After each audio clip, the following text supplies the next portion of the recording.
What's up guys, this is ScherBR talking and welcome back to my channel. In today's video we will be talking about Powercreep in Romancing SaGa Universe and how it affected the way we approach hard challenges.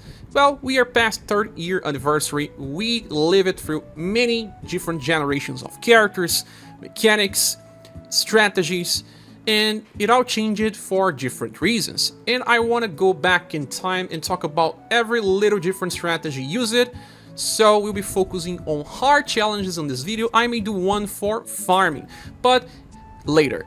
Let's talk about the first relevant unit that could help you with hard challenges. Legendary Knight Albert. This was the recommendation for reroll when we got the game because of parry. This is a 5 EP skill that would just ignore all sorts of damage, skills, and even ailments directed towards your character. So we had formations where we could increase the chance of Albert being attacked and he would just try to protect the party with this skill. Since parry is just 5 EP, you could use it 3 times in a row and then every 2 turns at least. And Albert was very important, especially if a boss would focus more on single target attacks than AoEs. Albert lasted for a while, but we also used different strategies by debuff. The first character that was very popular was Azami. Light armor is important. You needed to summon for her Christmas style as well to get submission. This is a skill that deals damage and has a chance to debuff SDR. Back then, you always land debuffs. The enemies didn't have high wills, so the intelligence value of your character didn't matter too much. And you could just pair Azami with another character that was Cat. Cat has submission in her platinum style, so you could just try to debuff, and we could even sometimes use her S version that had another chance to debuff STR and even agility with a chance. So we could actually use S styles back then. And debuff strategies worked for physical enemies since they relied on STR. Most bosses were just like that on the launch. Then, after some time, we needed to debuff intelligence in order to decrease magical damage from enemies, but also the chance of being inflicted with ailments. And this was the start of Acelus era. Acelus has Mirage Stab from her facing the final battle style. With Mirage Stab, we have a 4 BP skill that will debuff intelligence. And you could use this many times in a row. She was the first really important intelligence debuffer. Then she got competition with Genie. That has a very cheap skill as well, but that is single target. Call it Autumn Breeze. But people that had both just had very easy way to clear content. But then we saw the release of Matriarch. She was game changing. She can buff 4 different status and she had access to 4 BP per turn. She buffs STR, Endurance, Agility, and Intelligence. Well, STR is for physical attackers, but also martial artists alongside agility. Agility will allow you to attack faster and even evade. Intelligence is for magical attackers, and endurance will decrease physical damage. Because we were buffing endurance so much, most bosses were changed to become mages, so they will use magical attacks in order to bring more problems, like inflict ailments more often or try to debuff your status. But Matriarch was just making every content easier because she could be paired up with people that will allow you to cheese even further. The first of them was Narwhal's daughter with her Water Festival. This skill costs 9 BP but buffs all status, gives a defense boost and 1 BP back to the party. When you were capable of buffing agility 4 times in a row and also adding an extra buff, you were capable of fully evading with just buffs. You didn't need debuffs back then. Just those 2 characters were just cheesing content. You would not get hit after a number of turns, and you could just keep attacking and eventually win. We could do this for many real challenges. But, well, bosses were getting higher status, and you needed to change your squad. Bring debuffers that will debuff the accuracy of the enemy. The first ones that were just relevant were Beauty. In her Lord of Dragons style, she has access to Aerodyne, that debuffs agility. Besides Beauty, we had Princess White Rose, that has her Valentine style with Chocolate Ball. that also debuffs agility. Those skills were cheap and could be used many times in a row. So, debuffing agility decreases accuracy from spells, but also speed of enemies, so you could go and buff yourself first and try to make them miss. This worked, especially versus magical attackers. After some time, they started releasing bosses that were physical again. In order to decrease the accuracy of them, we needed different characters. Beauty was back in the game, but this time with her third style. This third style has Wind Bloom, an AoE attack that debuffs dexterity instead of agility, allowing you to evade physical attacks if you just debuff it too much. Besides Beauty, we also had Dahao. In her first style, we had Heaven's Breeze, and she also had a passive that would debuff dexterity and agility on the start of a round, allowing you to start with very high debuff values. You could use Dahao together with Beauty, but this was not exactly needed. We could still cheese most content. But enemies were getting higher and higher and higher in status. Some people tried to change. They used characters like Shendu. Shendu has a skill that is called Gale Cycle that will buff agility with 8 BP. In the average of 3 turns, you could just keep buffing. So, people could use Matriarch, Shendu, Nala's daughter, and then Beauty plus another character, either Princess White Rose or Dahao, in order to just cheese content. That was nice, right? But it was becoming a little too dumb. We could just do this for everything and didn't need to strategize anymore.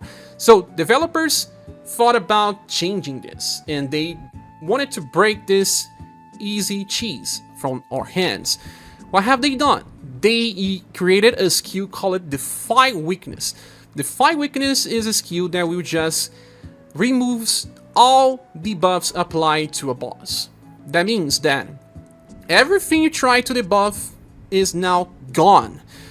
And then you could still try to buff your status. Keep Matriarch buffing agility, your Shendu, your Nala's daughter, but depending on the boss, it was just not enough. Defy Weakness is a very strange skill. It has a different rule. Some bosses will follow a different code where they need to be debuffed by a certain amount of value. We call it a Dersalt, and then they will trigger Defy Weakness. So, for some time, we just brought one debuffer in order to don't reach very high Dersalt and still allow agility cheese. But after some time, they changed it even further to use Defy Weakness every number of turns or increase the accuracy of a boss every single turn. So, Matriarch was not working so well. The only way was to try to debuff on very specific turns or bring even more buffers, like ScherBR. And he worked, because now we have 4 agility buffers.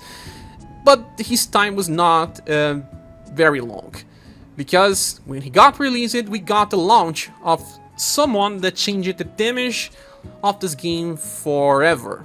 Leon, the protagonist of the third arc of the game. Leon has a very interesting mechanic where he just loads his revolver 5 times. Well, he already loads one automatically. In 4 turns spent, you'll be loading the guns and then just attack multiple times. His damage potential was like 3 times higher than anything we have ever seen. So we didn't need to cheese content anymore. We could just kill enemies by damage. Leon was here and he surely changed the meta. Alongside Leon changing the meta for damage, we got Matriarch version 3. In her Leading the People style, we have the Paean of Peace skill that buffs dexterity, will, love, and charisma. Dexterity is the main attribute for Leon, allowing him to reach higher damage, and will just increase our resistance to magical damage.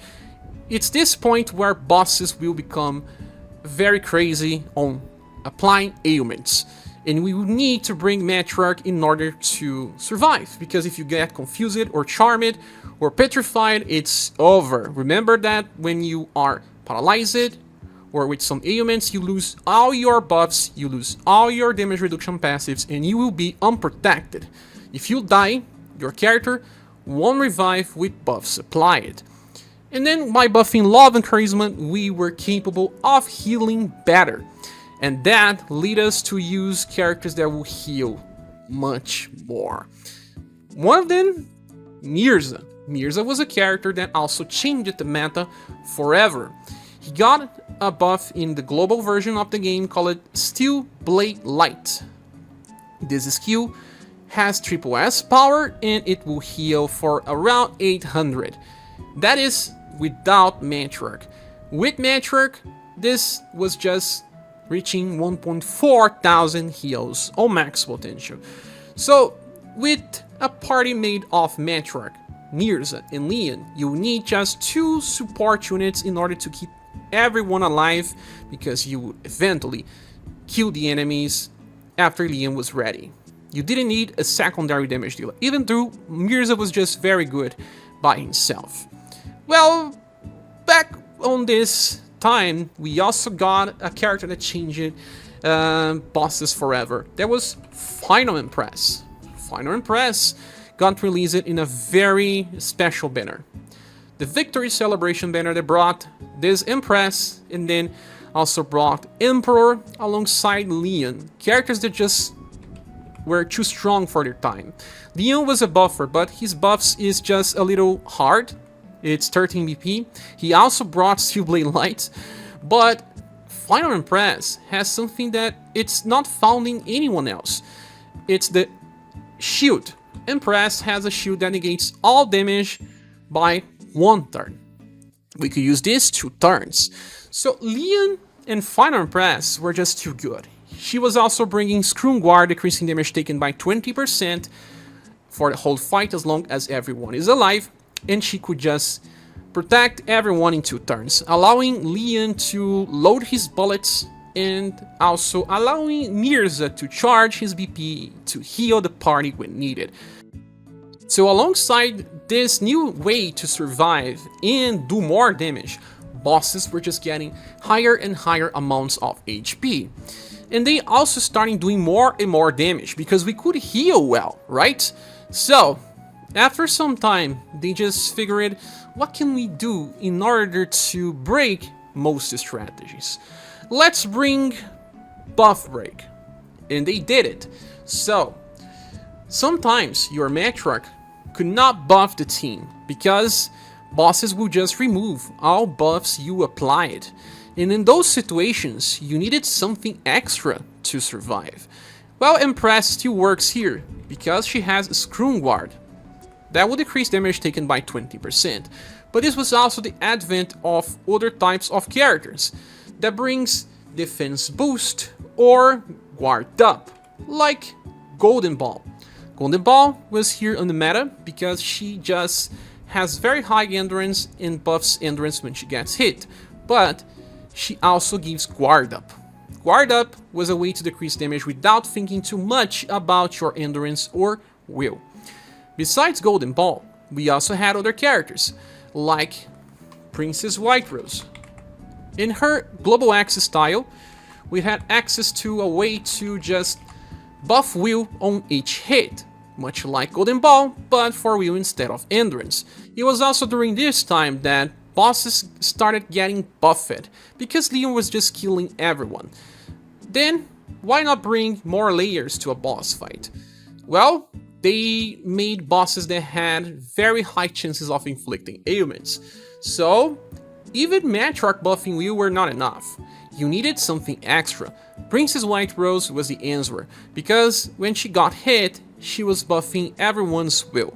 So you could reach very, very high values for will. And she also cleanses and revives by inheritance. Princess White Rose is kind of the other half of a similar but very different character called Golden Ball, that was just the same thing but for endurance instead of will. But she also has guard up, a way to decrease damage without thinking too much about your status. Because back on this time, some bosses started having also different ways to break your strategies. Buff Break was then released. so that all buffs applied to your team would disappear. This is still a little uncommon. It does not happen every time, but it was designed in order to reduce the potential of Matriarch. So in those scenarios, you will switch into a damage reduction passive like Guard Up from Shrine Dance, but also using Scrum Guard from characters like Empress, because she just gives it to the party if everyone is alive. Then other characters like, for example, Goddess started to appear. She has Morale Down to decrease the damage from the source and a sort of guard down as well, while still being capable of applying defense boost via passive when healing. So you had extra layers of survival without having to care about your main status. This is still relevant and will keep being, but buff strategies also work most of the time. Now, what could they do in order to make content hard again? Well, they are increasing the status of bosses to very, very high levels, as seen in the Halloween Creator fight. Now, it's almost impossible to bring a character like Princess White Rose in a fight, because she just can't survive anymore.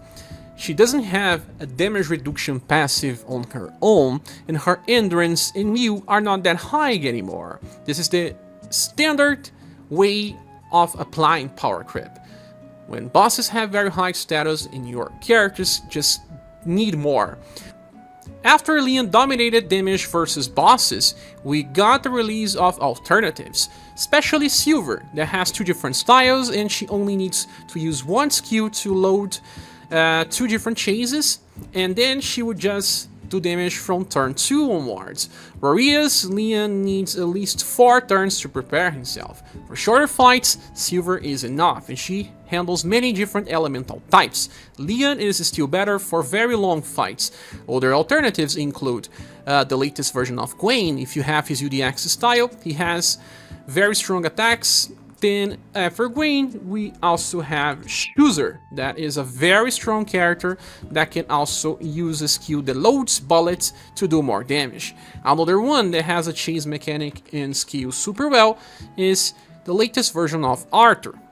After Arthur, we also saw the release of the latest version of Red, a character that has lots of BP gains and can use very strong damage many times in a row.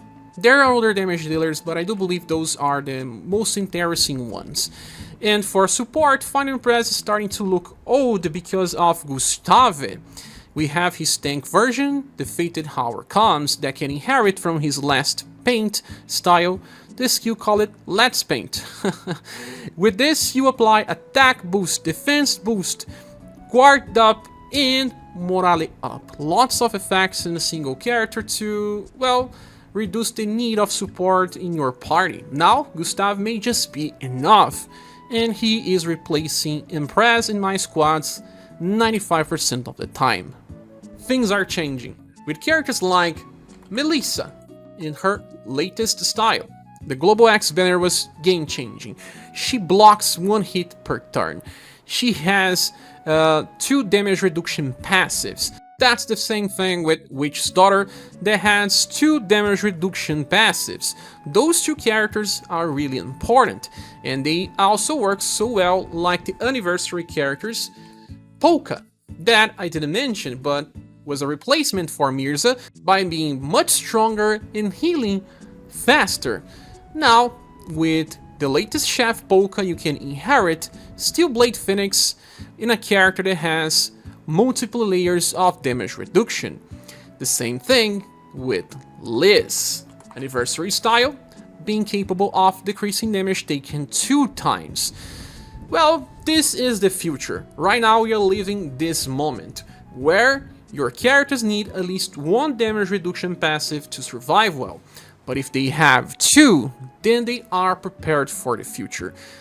Within time, you look on characters with a single damage reduction passive and say, well, you may be getting too old. You won't survive the next fight. And I do believe it's okay because Powercreep exists in all games. It also allows you to switch the characters that you are using, to refresh your strategies. It happens. But I have to say that you don't need to switch your characters all time. Check the latest content, see if your characters are winning with ease or if they are having lots of difficulty. If they are having lots of difficulty, check the strategies that you need to improve, either healing, damage reduction, buffing, although debuffing is living through its worst moment right now, sometimes we may still need. Well, I may have skipped one character type entirely. Tanks. Well, counter tanks were very useful. In the likes of Urpina and Forneus, we were able to counter direct attacks and they were good versus multiple enemies most of the time, especially in Ward Tower, but never really required, to be honest. You could always find alternative strategies. There are other types of tanks, like cover tanks and evasive tanks, but they are just a complement to most strategies. And I guess that's it. It covers all my opinions on Powercreep and how it affected the gameplay of Romancing SaGa Universe. What do you think about it all? Please say here on the comments if you agree with me, if I missed something, and what are your opinions. Thank you so much for watching. Please subscribe if you haven't, and if you want to support the channel, we need your help. Use the links on the description, and I hope to see you soon in the next video. Bye!